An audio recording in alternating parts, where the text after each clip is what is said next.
Once Upon a Time in Big Sur by Clarissa Bell. Cover design by Antonio Canaleas, illustrator Keith Larson, author photo Robert W. Zentis, Salinas Living Poetry and Prose project manager and layout Michael Houston, editor Ann West, book coordinator and editor William Nish, narrator John Tobin. Chapter 35. The postcard from Paris arrived 2 weeks after Elizabeth and Christy had left Los Angeles, heading back up the coast to the Monterey Peninsula in the yellow VW Westphalia.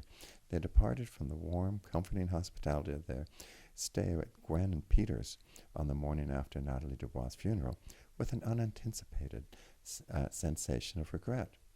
In the coming days, they would catch themselves in the act, quite uncharacteristically, fixing sardine sandwiches for lunch, but finding them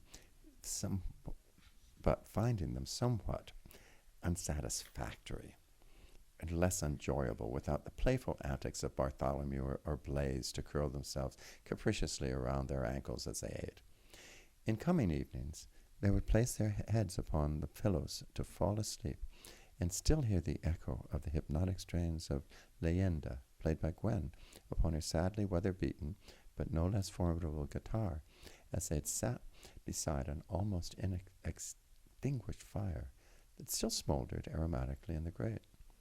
And they would continue to feel safe and protected in the intangible way, the memory of Vivaldi and his persistent barking at the drop of a Danish butter cookie crumb, a trait that harkened back to the customary ways of the ancient lineage of foo dogs, for whom the pug was directly descended. If all the animals had been likewise reluctant to see Christy O'Keefe, in the particular take his leave, none were more disinclined to see him go than Vivaldi, who had sat by the front door long after the final goodbyes had been said, as if to hope that the guests had surely forgotten something on their way out the door, as Gwen so often did, and for which they would perforce return shortly to retrieve. Alas, for the aggrieved pub, this hope was to be in vain.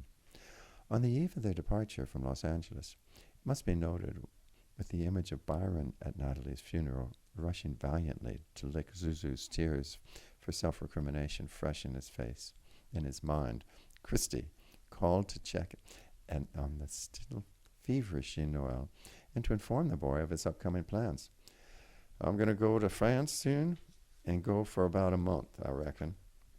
I got me some unfinished business to take care of," Christy slowly stated and clearly for the benefit of Jean Noel's impaired sense of mind. "What kind of business?"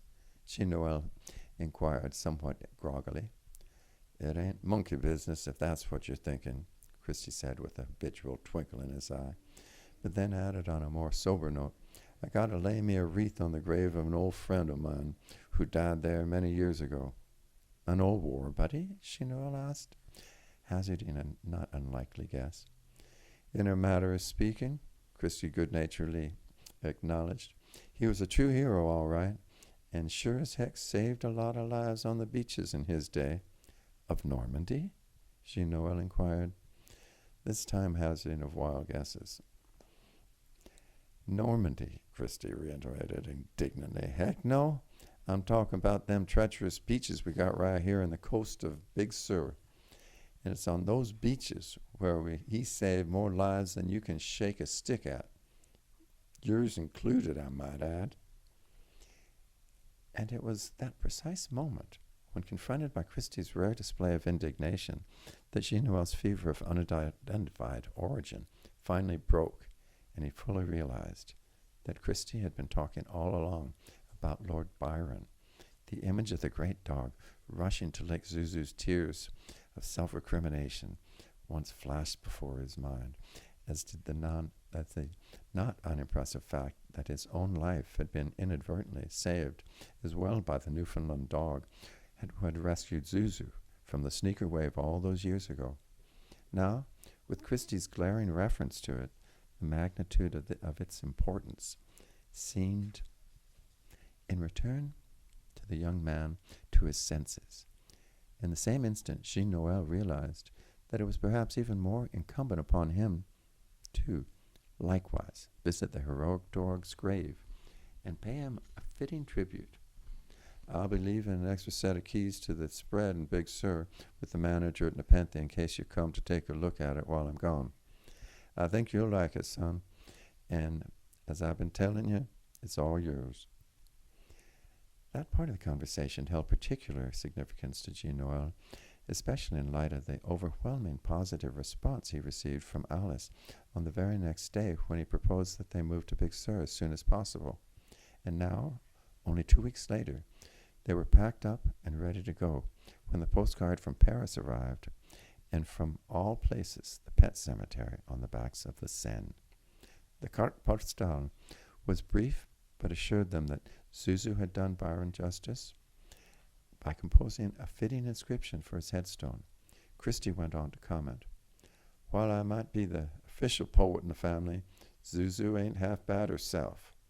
Several months later, Christy's words would come back hauntingly to Jean Noel when he and Alice would elope to Paris and pay a promised visit to the pet cemetery on the banks of the Seine for themselves and to lay a wreath of tribute on Lord Byron's grave.